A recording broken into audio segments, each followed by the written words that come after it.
What's going on, guys? Happy32 here, and welcome to my playthrough of Mega Man 6, the sixth and final game in the Mega Man Legacy Collection, the final NES Mega Man game that came out in 1993, in 1994 in the US, which means that either way you look at it, this game came out 3 years after the SNES on the NES. It does take the system to its limits, but yeah, I think this was maybe the worst-selling Mega Man game in the main franchise, or down there at least. Anyway, the first annual robot tournament was held with 8 of the world's most powerful robots. But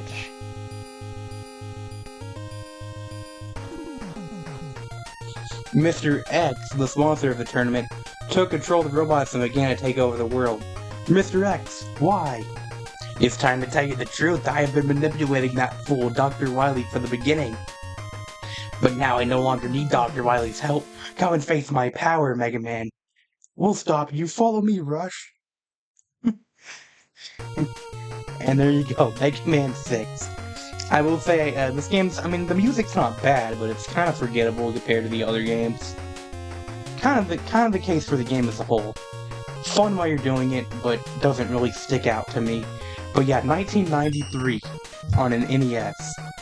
I know NES games kept getting made for a while, but yeah, I think this actually came out after Mega Man X too, so yeah.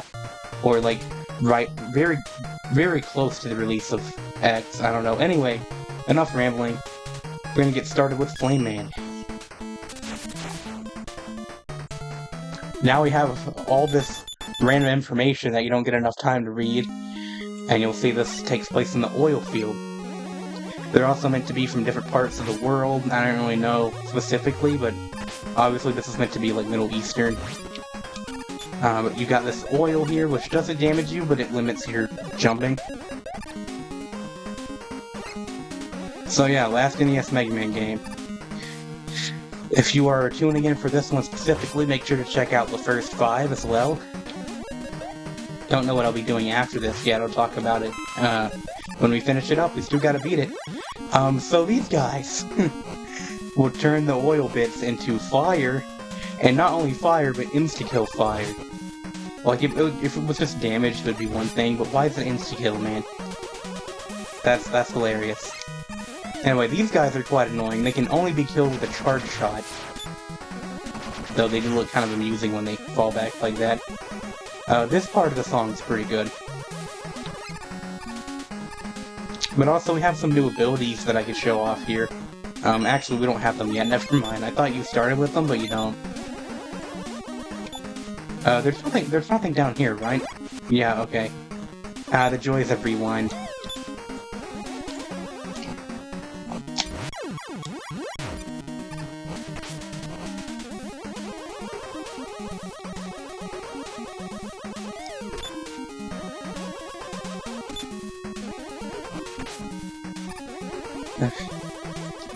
You could prevent the fire from killing these guys quickly, but yeah.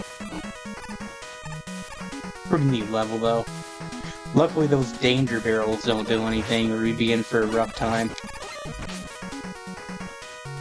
But yeah, no new real mechanics on the baseline. There's a couple things coming up, but overall, not too many new mechanics in this one. Definitely think they should have... again, 6 is not a bad game, but I don't really think it was necessary. Looking back, it wouldn't feel the same to say there were 5 NES games, but at the time, it's like, sure, I guess it was easy to make, but did we need a 6th one on the NES? I think 5 would have been a good place to stop. Arguably 4, because 5 came out, like, in 92 or 91, so... Okay, cool. Like, thinking about it in the terms of music, like... Okay, not a lot came out in 1993, but, like, music changed drastically in the early 90s, and so... Imagine this being a new game at the same time as, like, Corrosion of Conformity. They released an album in 1993, that's some random band, but yeah. Anyway, we got through that pretty swell. Now we take on Flame Man. Kind of surprised it took 6 games for that, but we will charge up here. This guy can be annoying because there's really no tell as to where these are gonna be. You kind of just have to figure it out. Good luck, you know? So he can be annoying.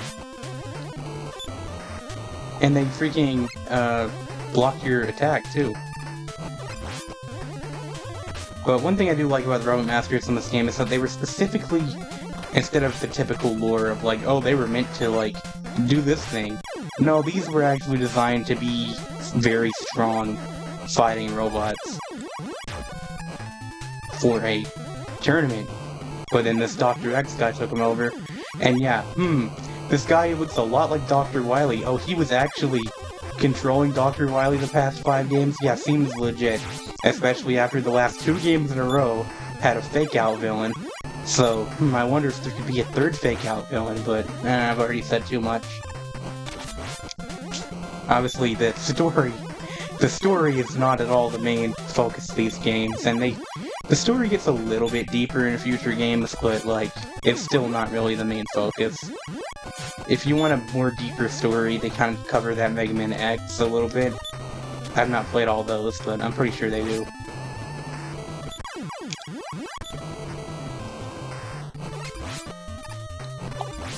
Anyway, just trying to finish this up, it's just taking a little bit, because you gotta wait for this stupid attack. Like, there's no real tell for this. But there you go.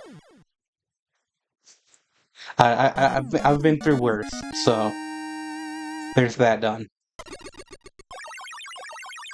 We got this back where you just have to wait to get your ability. Then you have a really cool animation here. You get Flame Blast and Rush Power Adapter. And now you get to see early what the weapon is going to do, which is awesome. Something to keep around after that.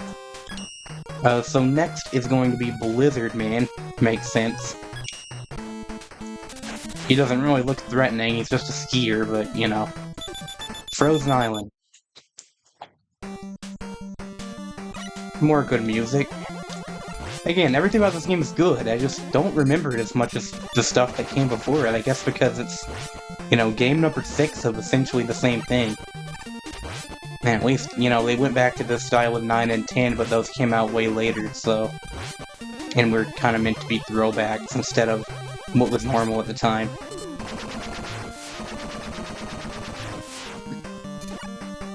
But also, I don't believe, unless I'm forgetting something, there are no collectibles. The last 2 games had some collectibles. This game doesn't have any to worry about. Which, I might be making it sound like a bad thing, but I don't think there needs to be collectibles. I mean, it's fine to have them, but I also don't mind having it be straightforward. So, I don't think I can't remember if a certain weapon breaks those or not. But we'll just skip that E-Tank. The shields guys are back. Yay. So they're called, what, moving shields? And if they were called new moving shields in Mega Man 5, what are they called now? Newer moving shields?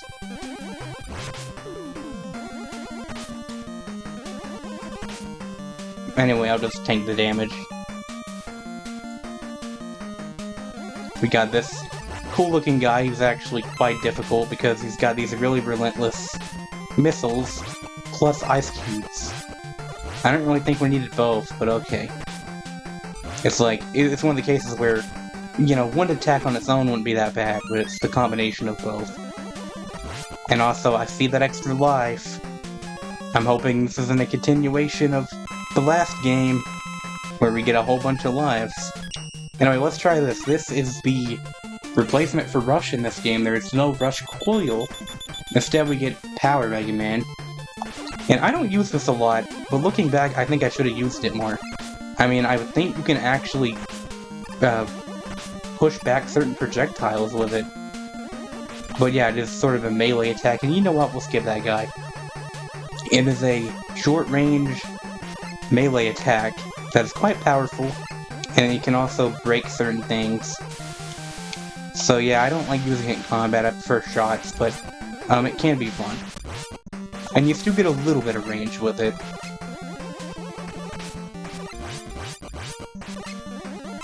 You can't slide with it though.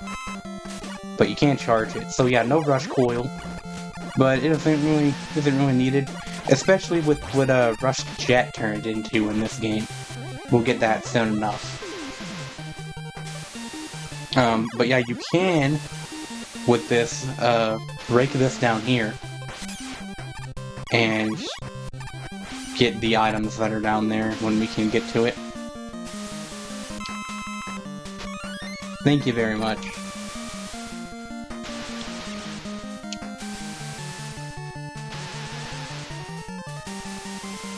What even is this thing supposed to be, like a submarine? I don't know, it's kinda neat, but I just don't really know what it is. More of these timer bombs, they aren't really that bad here. This one you have to jump, whatever. And yeah, instead of ammo with this, you just have the... There is a... Well, that's just more of a how much do you have it charged up kind of thing. I guess we could have tried using the Fire Blast on it, but whatever. We gotta use it on Blizzard Man here. This is a little trickier because you gotta, like, well, you know, not fall on the ice, but you gotta avoid the explosion here and then get through. So yeah, a little bit sloppy gameplay, but we have beaten the level, now we have to beat Blizzard Man.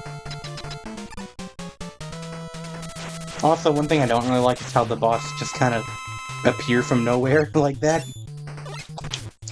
He also has some really amusing animation, he's just skiing around. Anyway, I did manage to kind of confuse this boss in the past. My past playthrough, where he would only use this attack.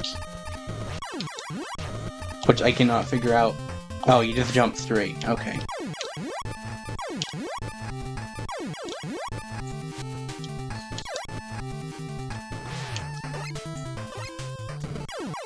So once you figure out the trick, it's pretty tricky timing, but it's not that bad.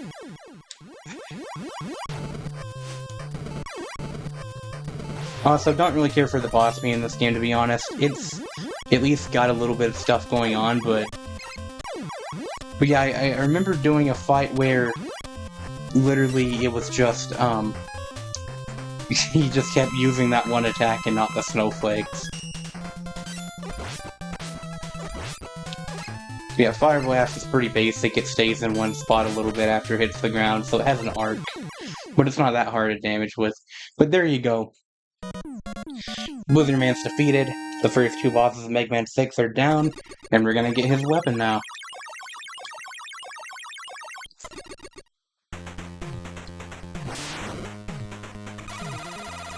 You get Blizzard Attack. Yeah, let's just call it Attack. But yeah, you get the 4 projectiles that he was using. I don't know, we'll see how it works. I don't remember using it very much before. But that's it. 2 bosses down, 6 to go. Wait, there are collectibles. I'm dumb.